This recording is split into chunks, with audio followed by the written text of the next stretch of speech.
Podcast Literatura e Cosmologia Afro-Brasileira. Organização: Podcast Leove, Literatura e Outras Viagens. Apresentação: Kátia Nascimento. Siga-nos nas redes sociais: Podcast Leove e Oficina Literária.km. Rainha das ondas, sereia do mar. Eu estou aqui com a Ana Russi, Ana Paula Evaristo Russi, que escreveu o livro Cartografias Brincantes, Infância no Batuque, Jeje e Jexá. E eu, desde que peguei esse livro nas mãos, eu estou louca para ouvir a Ana falando mais sobre ele. Tudo bem, Ana? Tudo bem, muito agradecida, Kátia, por esse convite, né, para o podcast. É uma honra estar aqui. Eu fico sempre feliz quando alguém se interessa pelo tema, né? Na verdade, tu não só se interessa em conversar sobre o livro, mas tu tem toda uma dedicação a esse tema de cosmologias afro-brasileiras. Então, eu fiquei duplamente interessada em conversar com você. Sim, então eu estou criando uma oficina de criação literária e eu custei achar o nome, sabe? Eu custei achar o nome. Eu não queria que fosse religiosidade, não queria que fosse sincretismo. E aí eu peguei o livro, eu digo, meu Deus, mas olha, ela dá o nome de Cosmologia Afro-Brasileira, é isso que eu quero. É realmente isso que eu quero, Cosmologia Afro-Brasileira, e para mim, é especificamente Umbanda, mas eu já vi aqui que tu vai além da Umbanda, né? Como que é? Como que foi esse teu interesse por este tema, Ana? Olha, até difícil de começar a explicar, porque são tantas coisas, né, que nos atravessam e que fazem a gente chegar em determinados aspectos para a escrita, né? Mas, basicamente, acho que eu posso me apresentar como um bandista e candomblessista, né? Eu frequentei por muitos anos, eu frequentei o Cuevo do Otulurundê, Casa de Caridade Baiano Zé Pilintra e Caboclo Tupinambá, que fica em Indaial e é administrada pelo Pai Pepe de Otolu. Foi através dessa casa que eu comecei o meu contato com as cosmologias afro-brasileiras, né? E, enfim, eu sou formada em música aqui na Universidade Regional de Blumenau, né? Atualmente eu resido em Blumenau. E depois eu fui fazer, em 2016, eu fui fazer um mestrado em educação na UFSC. E inicialmente eu ia tratar de um outro tema, né? Eu entrei para a linha de educação e infância, então a intenção já era fazer pesquisa com crianças, né? Mas aí, com o tempo, enfim, também nesse processo de se reconhecer como pesquisadora, né, que eu acho que todo mundo, de algum modo, passa quando vai também iniciar uma pesquisa, qual seja o tema, né? Sim. Eu acabei percebendo que a questão das cosmologias afro-brasileiras era muito mais forte para mim do que outros temas de interesse, e aí isso me levou, então, a começar a buscar um campo de pesquisa para realizar para desenvolver uma pesquisa nessa área, né? Sim, e isso tu fizeste em educação? No mestrado, no programa de pós-graduação em educação da UFSC, sim. Foi uma ousadia, né, Ana? Eu acho uma ousadia desenvolver esse tema. Por exemplo, eu conheço pesquisas em linguística na Bahia. Na Bahia, eu acho que é muito mais fácil de trabalhar isso, porque é mais da vivência deles, né? Eu não sei se é mais ou se é mais exposta a vivência deles, né? Eu acho que no Sul as cosmologias afro-brasileiras elas são mais escondidas. Não sei se tu concordas comigo. Eu acho que sim, né? Eu acho que também tem a ver com um processo histórico de embranquecimento de Isso. populações, né? Que foi instituído violentamente e de formas diferentes de acordo com a época, né? Existe um processo de reconhecimento que ainda acho que dá para dizer que é um pouco embrionário, mas que está começando, assim, né? Isso, eu ia falar isso também. As universidades estão começando a se interessar pelo tema, né? Isso muito movido também pelas políticas afirmativas, né? E pelo crescimento também de trabalhos voltados para as questões étnico-raciais em geral, né? Que não somente focadas em cosmologias afro, né? Então, isso já deu uma abertura para que a universidade começasse a perceber esse universo filosófico, né? Que também é materializado ali nessas crenças, né? Ele também tem algo a dar para a universidade, seja no campo da educação, no campo da história, da sociologia e assim por diante, né? Então, de certa forma, as universidades hoje elas trazem um acolhimento, mas ainda é bastante embrionário, volto a dizer, e ainda também ressalto que isso não me impediu de passar por determinadas situações de racismo religioso durante meu processo de pesquisa dentro da universidade, né? Então, ainda há muito o que se superar, o que se rever nesse processo, né? Assim como nas políticas afirmativas, nas questões étnico-raciais como um todo, né? A universidade ainda precisa se rever, avaliar, né, de outras formas esses espaços, os espaços que estão sendo ocupados por esses debates, né? Claro. Tu pode dizer algum tipo de preconceito que tu sofreste em relação a isso? Assim, só para a gente ter Olha, uma... Eu acho muito importante que tu toques nesse assunto, sabe? Eu fazia uma oficina de criação literária em Curitiba e a minha professora de criação, na época, ela sabia que eu sou umbandista e eu escrevi um conto sobre, que tinha alguma coisa a ver com velas, assim. E duas pessoas na sala caíram em cima de mim, né? Eu acho que tu não pode publicar isso, porque imagina como é que vai falar de preto velho. Falava assim no conto, né? Preto velho, né? Então eu fiquei meio sem graça, e ainda bem que a professora me apoiou, né? Então, numa universidade, numa pesquisa acadêmica, eu acho bem importante a gente saber que tipo de entrave a gente encontra para fazer um trabalho desses, né? perfeito. E antes de contar a história, né, é uma história bastante delicada, assim, né? Sim. Mas antes de... E até faço uma ressalva que teria muitas histórias para contar, né? Mas aí eu sou uma professora universitária e veja só que eu ainda encontro limites para contar determinadas histórias, porque eu tenho uma carreira acadêmica, Claro, né? eu entendo. Isso pode... Eu estou falando isso é tranquilo, eu falo tranquilamente para dizer que existem ainda linhas de força que operam sobre mim, mesmo eu tendo saído já da pós-graduação, né? E aí Sim. eu adianto que é muito importante, antes de contar a questão em si, que é muito Uhum. importante que, quando a gente vai pesquisar esse tema, a gente procure professores e professoras que possam dar apoio e força para que a gente possa manter essa pesquisa, né? Exato. Não só quem faz a orientação, né, mas também outras pessoas, né, enfim, nas disciplinas que a gente cursa, nos grupos de pesquisa que a gente integra, né, isso é extremamente importante. Tem um caso que aconteceu na defesa da dissertação, né, o livro Cartografias Brincantes, ele vem da minha... Ele foi adaptado a partir da minha dissertação de mestrado, né, que eu defendi em 2018, Sim. e na defesa eu tive assim o prazer de ter a presença de um professor e uma professora que foram importantíssimos assim na banca, né, para avaliação do trabalho e para fazer essa defesa pautada, né, pelos estudos das relações étnico-raciais. Uma delas é o Christian Muleca, que escreve o prefácio do livro, né? Bom, a situação que aconteceu na defesa foi a seguinte: eu fiz questão de convidar o Fórum de Religiões de Matriz Africana de Florianópolis e região, que é o fórum que eu comecei a integrar como pesquisadora, e até hoje eu estou no fórum, mesmo não estando mais lá, né? Venho militando pelo direito ao culto e pela proteção às cosmologias afro-brasileiras aqui em Blumenau, coligado ao trabalho do fórum. E, enfim, né, eu tive assim o prazer e a satisfação, né, de conviver com a Ivanda, com o Babá Sulimar, Babá Taques e outras lideranças que compõem esse fórum. E aí, enfim, eles praticamente são coautores da pesquisa, né? Claro. Então eu os convidei e eu convidei eles e convidei e a Bárbara de Ogum Ojurerê, né? Ojurerê, perdão, que é a Yaquequerê da casa da Ogiceifé, do Ilê Axé Ogiceifé, que é a casa onde eu realizei a pesquisa, né?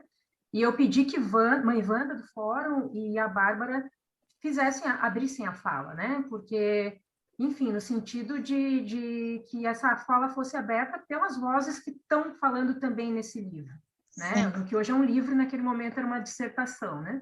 E elas fizeram uma fala muito bonita, assim, né? Basicamente, a fala da Bárbara é o que está na orelha do livro também. Seguido da fala delas, eu apresentei a pesquisa, né? Me lembro que eu passei tempo, enfim, aquela coisa que a gente já perde um pouco, né? O fio algumas bússolas que a gente tem que ter, a gente perde, né? Mas, enfim, né? Sim. Ninguém reclamou de nada, eu fui falando e apresentei o trabalho, né? E tinha bastante gente, tinha pessoas do fórum, né? Algumas lideranças religiosas, tinha o pessoal do Baque Mulher, as meninas do Samba de Mulheres de Florianópolis, tudo grupos que eu fazia parte, né? Familiares, amigos, tudo mais, né? E uma das coisas que me deixou assim bastante tocada, impactada, para dizer melhor, foi quando a primeira fala da banca, que foi uma outra professora, que não esses professores que eu mencionei, ela disse exatamente o seguinte: bom, eu fico muito feliz de ver as lideranças de cosmologias afro-brasileiras aqui presentes hoje, né? Cumprimento essas lideranças, mas aqui é a Universidade Federal, esse aqui é o programa de pós-graduação em educação, e aqui o ritual que vale é o nosso. E eu acho que isso dá uma, assim, quando eu falo assim, né, de que a universidade ainda precisa rever e problematizar, né, a universidade quer, existem movimentos que querem a ocupação do espaço acadêmico esses segmentos sociais, né, cosmologias afro, quilombolas, indígenas e assim por diante, né, mas quando eu digo que a universidade precisa rever as formas como ela apreende criticamente essa ocupação, eu falo desses episódios, assim, né? Então... Sim, uma fala sutil, né? Uma fala sutil, Exato, cheia de exato, né? preconceito, né? Quer dizer que ela perdeu, inclusive, uma oportunidade de discussão, né? De grande discussão, né? Eu achei importante, Um assim, despropósito, né? Foi duro, né? Foi duro, para não dizer outras coisas, assim, né? Mas eu achei que foi importante porque foi uma primeira frase, isso, e essa frase ela já ilustrou bem exatamente isso. Isso, assim, exato. Né? O que naquele momento... E aí tu fizeste o gancho, Ana.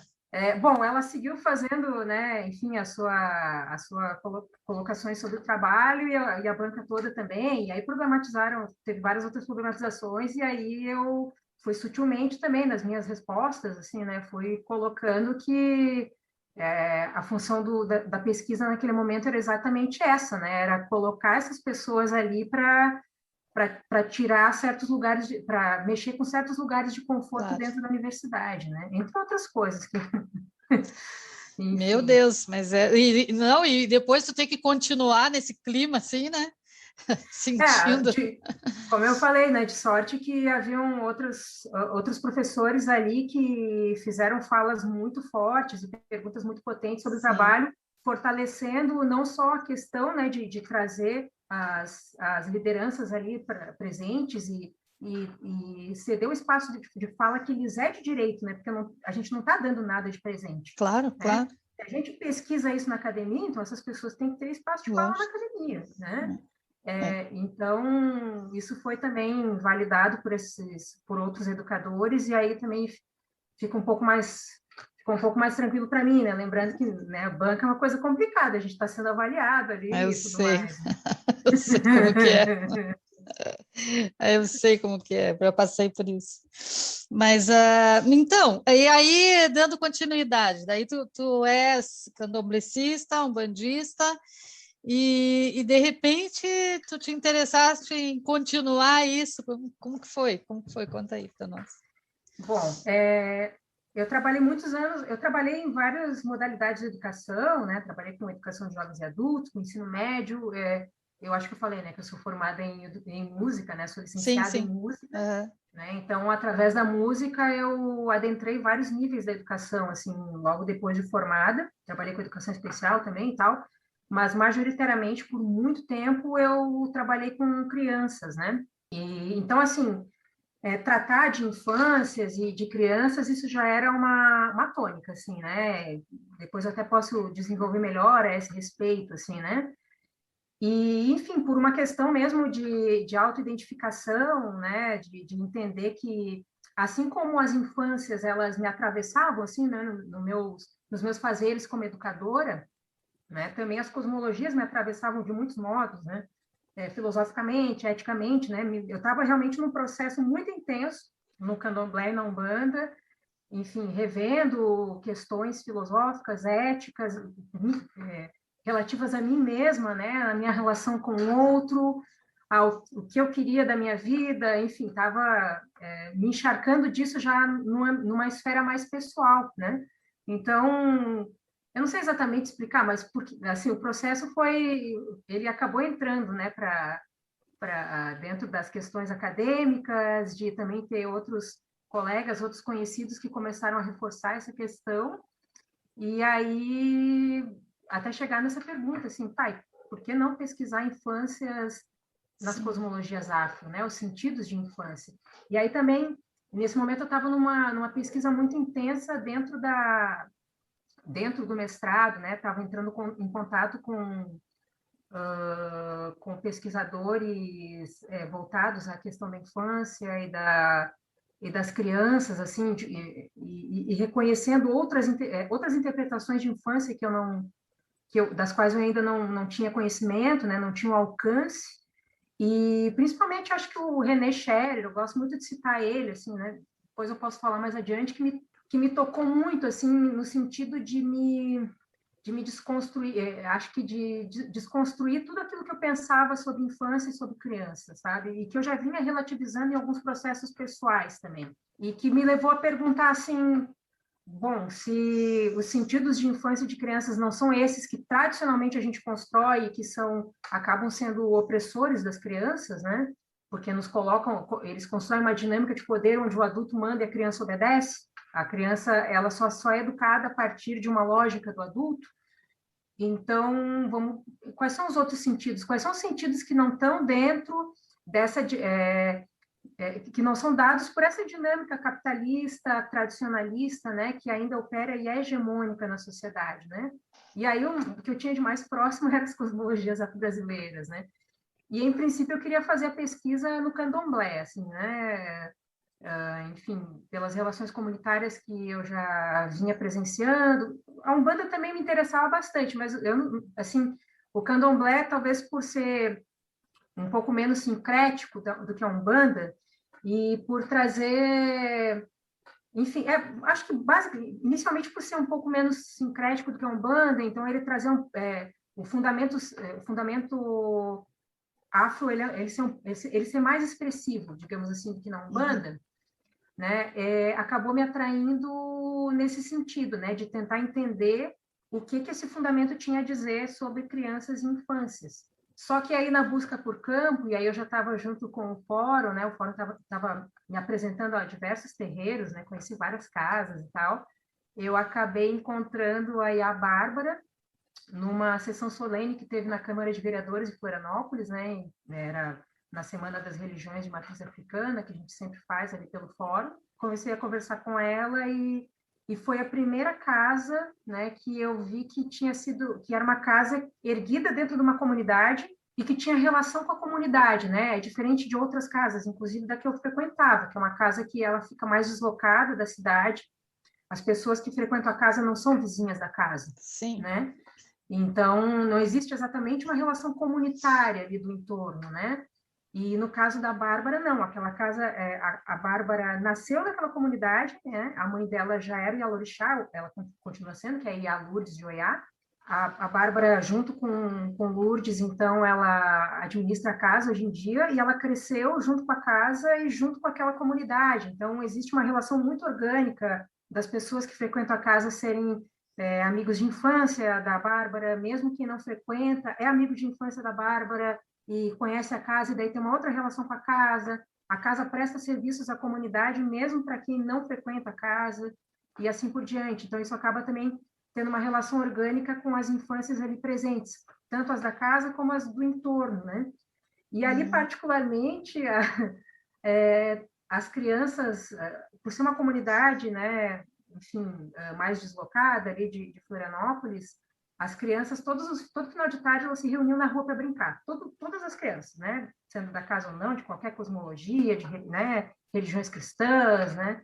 Elas se encontravam no final da tarde para brincar. Toda tarde, até hoje elas fazem isso, né? Algumas já estão entrando na adolescência agora, mas aí sempre chegam novas crianças para manter aquela dinâmica ali daquele território, né? Quando eu comecei a visitar a casa, a participar dos toques, e aí eu comecei a observar essa relação das crianças, aí eu percebi que realmente Era ali que eu queria, Era... a Bárbara já tinha me explicado também, eu percebi que era ali que eu queria estabelecer a pesquisa.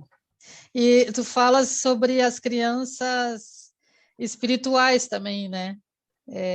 Sim. Né? Do candomblé, né?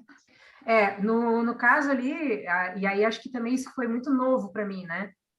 A casa, o Ilê Axé de Sem Fé, ela é uma casa que pratica Umbanda e Quimbanda, ela pratica batuque, né? Batuque Jeje e Jexá. Então, e o batuque ele é uma outra cosmologia, né? Que acho que vale a pena a gente fazer um parênteses, né? Porque geralmente a gente, por uma questão de popularidade, a gente geralmente pensa que muitas pessoas pensam, inclusive, e me trazem esse pensamento, né, de que as cosmologias se limitam a Umbanda e Candomblé, e, na verdade, a gente tem uma grande complexidade, né, dessas cosmologias. A própria Umbanda em si é de uma complexidade absurda, Sim, né? As sim, casas são muito diferentes entre si, né? sim, As relações sincréticas são muito diferentes. Você vê casas em que o componente cristão é mais pronunciado, casas onde a matriz afro é mais pronunciada e assim por diante, né? E isso também na composição na complexidade das cosmologias é muito presente. Então, a gente tem o candomblé, mas o próprio candomblé também é muito diferente de acordo com as exato. nações, né, que ele compõe, né? E aí a gente tem Xangô do Recife, Xangô Rezado Baixo, tem Jurema, né? Tem Ifá, culto ao Ifá, Sim, né? Tem Almas em Angola, que é bastante comum aqui em Santa Catarina também. E a gente tem o batuque, que tem um surgimento praticamente antípoda de boa parte das cosmologias afro, porque, né, pensando, por exemplo, no candomblé, que surgiu na Bahia, né, tem a sua raiz lá na Bahia, a maioria das casas, né, o batuque ele surgiu no Rio Grande do Sul, né, com homens e mulheres trazidos ali pelo século XIX, escravizados, né, trazidos à força, e que aí, então, assim, num processo que, de certa forma, é semelhante ao do candomblé, né, de adaptar suas práticas ritualísticas ao contexto onde estavam, né? Só que como a geografia, os costumes do Rio Grande do Sul são muito diferentes dos costumes da Bahia, então a adaptação é completamente diferente. Então tem desde as oferendas, né? Tem oferenda de churrasco, de chimarrão, né? Tem gente que vai de bombacha, a bombacha é um adereço também dos toques, assim, né? Sim. É interessantíssimo, é Na, interessantíssimo. na Umbanda tem os boiadeiros que alguns vêm caracterizados de gaúcho, né? E tem também no Rio Grande do Sul, quando a pessoa quer desmerecer assim a religião da gente, eles chamam a gente de batuqueiro. Aquele é Sim, batuqueiro, né? sim, Mas e vem dessa pejorativamente essa conotação, né? De E vem que é ruim, né? dessa relação mesmo, porque é uma cosmologia que é muito forte no Rio Grande do Sul. Em Florianópolis também tem muita casa, né? Eles tanto chamam casa de batuque, como chamam, geralmente, quando alguém diz, eu sou de nação, está se referindo ao Isso. batuque também, né? Sou de religião, né? Também se diz isso no Rio Grande do Sul. Eu Sim, sou de religião. Sempre a religião é uma cosmologia, né? A gente não sabe bem o que que é. Eu sou de religião. exato, né? E é É bem. interessantíssimo, assim, os costumes né, as obrigações são feitas de outro modo, porque não tem Sim. como você dormir em esteira de palha, por exemplo. Imagina que surgiu, né, o batuque surgiu ali na região de Rio Grande e Pelotas, é um frio danado no inverno, né? Não tem como você recolher para fazer as obrigações do seu orixá e deitar sem cobertor numa esteira de palha. Então é outra configuração, Onde eu assim, né? nasci, Ana, foi onde eu nasci. Olha só, Eu, e sou, eu, por eu, incrível, você é nascida onde, eu Elia? nasci em Rio Grande, mas eu fui criada em Olha, Pelotas. Eu só nasci em Rio Grande, só fui. olha Mas só, eu sou a de Pelotas. família da minha esposa é toda de Pelotas. Sim. Tive a Olha só. oportunidade de ir lá visitar e é uma cidade maravilhosa. Já foi E mais, né? Já foi mais. Agora está meio jogada lá. Mas é uma cidade toda, muito rica, muito cultural, assim, quer dizer, muito sim. cultural. A cultura de lá é muito rica. E eu, por incrível que pareça, eu nasci aqui em Blumenau, Mas quando eu tinha 1 ano de idade, os meus pais se mudaram para Porto Alegre. Então, de criação, eu sou porto-alegrense. Gaúcha, então, né? Tu tem até um Morei porto lá, alegrense meio tenho. bem Tem umas gaúchesco. coisas que... Meu sotaque é bem misturado hoje em dia, assim, né? Mas ainda tem muita coisa, assim. Basicamente, toda a minha infância e adolescência, quase até a idade adulta, assim, eu fiquei lá. Aí. A gente assimila, né, as linguagens por aí, né? Eu fiquei 15 anos em Curitiba, então agora daqui a pouco eu estou falando peixerês, como diz a minha filha aqui, E de veja como é Itajaí. rico, porque foi um grande prazer, assim, para mim, né? Tem, por exemplo, eu tenho muitos amigos que eu preservo lá de Porto Alegre, né? E um deles, por exemplo, é o Léo Martins, né? Que é um baita biólogo hoje em dia, e eu estudei com ele desde a pré-escola. A gente é amigo há mais de 30 anos, assim, né? E foi, assim, uma grande alegria quando ele me escreveu e disse, Ana, eu quero ler teu livro. Porque, querendo ou não, para eu tratar de infâncias, eu preciso tratar da minha infância também. Então, eu trago um pouco dos meus processos ali naquele livro. Eu vi aqui, eu cheguei a Eu, ler essa parte. ele se dedica a uma transformação, até a falar da transformação do pesquisador na pesquisa, assim, né? Então, para mim foi uma grande satisfação Que quando coisa ele boa pediu se para ler o encontrar livro. nisso, né, Ana? Que coisa boa se Uhum. encontrar, assim, eu achei, eu vou te contar, esse livro para mim foi muito inspirador. Foi inspirador no sentido de que a gente não consegue negar aquilo que a gente é, né? Eu sou um bandista, e eu nasci numa família de kardecista e umbandista. Então, quando eu cito num texto Bezerra de Menezes, ou um preto velho que está no altar da minha casa, é porque isso para mim foi corriqueiro, entendeu? Isso aconteceu de fato, não é uma história que eu inventei. Aquilo realmente aconteceu e aquilo tem que ser valorizado e eu quero ser respeitada por isso, entendeu? Então, eu acho que esse livro é de uma coragem, assim, sabe, assim, eu queria dizer um palavrão, mas não posso. Vamos liberar o É, palavrão, gente. né? Poxa vida, deixa eu ter as minhas coisas, né? Eu quero me identificar com esse livro, com a religião que eu quiser, sabe? Com a música que eu quiser, com tudo que eu quiser. Então, eu acho que para mim foi muito inspirador, tu tá de parabéns, sabe? De parabéns, tu Muito cita agradecida. coisas aqui que eu digo, meu Deus, olha só, eu li aqui tu cita voduns, né? Tu diz, a partir do meu ingresso na casa, passei a me aproximar mais da mitologia dos orixás e voduns, e da filosofia que cercam esta cosmovisão, fazendo-as dialogar com minhas vivências, de modo que as práticas afro-rituais já fazem parte da minha vida cotidiana, seja na presença e participação das atividades do Keue? Ué, Desculpa, ué. seja na militância contra a intolerância, seja nos adereços que trago sempre comigo, a proteção das guias de meus vodus e entidades. Olha que até me arrepiei. Olha que coisa mais maravilhosa isso. Então não adianta, a gente tem as guias que penduram no pescoço, a gente tem as entidades que agora, por exemplo, que a gente está nessa pandemia e as pessoas dizem: "Ah, não tem o terreiro, a gente não pode ir no terreiro". Não importa que a gente não pode ir no terreiro, a gente tem certeza que aquele espírito, aquela entidade, ela te acompanha, né? E isso é muito da Perfeitamente. gente. Isso é muito da gente, isso é muito nosso. Ninguém tira isso de ti, né? E Ninguém é algo, tira isso de ti. inclusive, que a gente ouve recorrente nos terreiros, assim, né? Das entidades, principalmente, né? Olha, né? Teu Exu está sempre contigo, teu Isso, caboclo isso. está sempre te acompanhando. Isso é muito reconfortante, né? Com certeza, com certeza. Eu fico assim, com pesar das pessoas dizendo, não, mas tem que abrir o terreiro, tem que abrir o terreiro. Não, agora não tem que abrir o terreiro, né? Agora não tem que Inclusive, abrir o terreiro. Agora inclusive tu tem que mostrar que tu tem fé. Agora tu tem que mostrar que tu tem exato, fé, né? exato. Inclusive, essa é a orientação que a gente está levando no Fórum das Religiões Matriz Africana, né? A gente está pedindo que as atividades sejam o máximo possível odiadas ou que se Sim, resolvam, tem assim, né? Se, inclusive de dizer assim, olha, se a liderança acha possível fazer algo por internet, uma consulta, um aconselhamento, bom, é o que a gente tem agora, né? claro, Para claro. evitar, né? Para, enfim, né? Tudo e acho que, enfim, né? as entidades, voduns, inquices, né, orixás, têm esse entendimento e eles estão com a gente, né? Então... Claro, é lógico. Então, esses aconselhamentos, eles são para questões psicológicas. Todo mundo está passando por questões psicológicas, não tem como não estar passando, né? Agora, as questões espirituais, a gente tem que se resolver, né? A gente aprendeu, não aprendeu, a gente fez tanto ritual, a gente acendeu vela, né? A gente fez tanta coisa, tem agora que acreditar, né?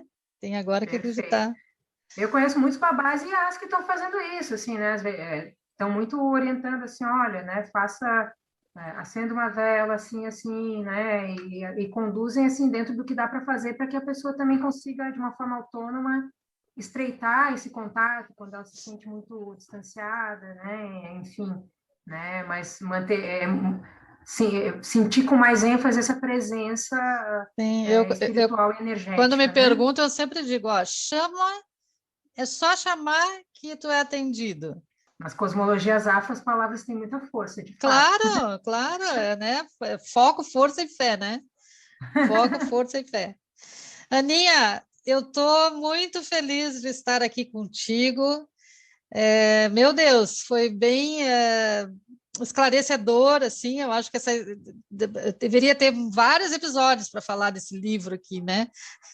Mas a gente pode, claro. Com certeza, com certeza. Eu quero trocar ainda umas figurinhas contigo a respeito. E onde é que a gente te encontra? Diz aí para mim. As tuas redes sociais. Perfeito. Eu participo de uma coletiva que se chama Venta Rua, que trabalha com educação, cultura e sustentabilidade. Né? Nós tínhamos essa coletiva em Florianópolis, eu e a Josi Laorg, que é a minha esposa, que é psicóloga, a gente demoveu para Blumenau, e aí agora, então, nós estamos atuando aqui, então acho que eu deixaria o nosso Instagram como primeiro contato, que é @ventarrua, tudo junto, né? Sem hífen nem nada, @ventarrua.ventarrua.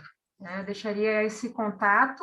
Eu acho que, em princípio, eu tenho feito ali os contatos até pelo livro, através ali da Venta Rua, então, querendo se comunicar comigo, dá uma faladinha ali no nosso Insta e vai ser um prazer.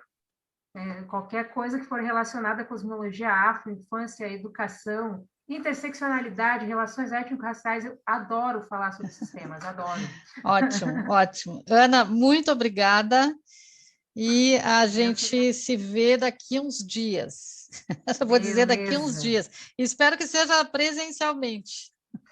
Beleza, eu agradeço muito, Kátia, que os orixás, voduns e inquices sempre te acompanhem, sempre te tragam bênçãos e boas energias, viu, minha querida? Muito axé para você. Saravá para ti. Beijo. Axé. Tchau, tchau.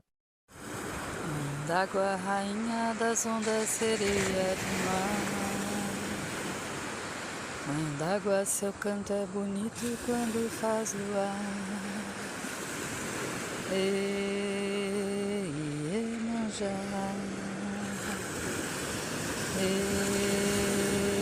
Iemanjá, rainha das ondas, sereia do mar.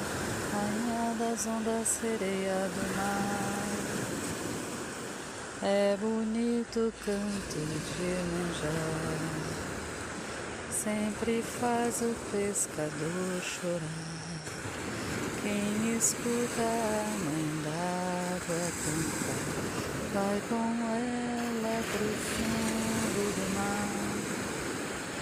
Vai com ela pro fundo do mar. Odoiá.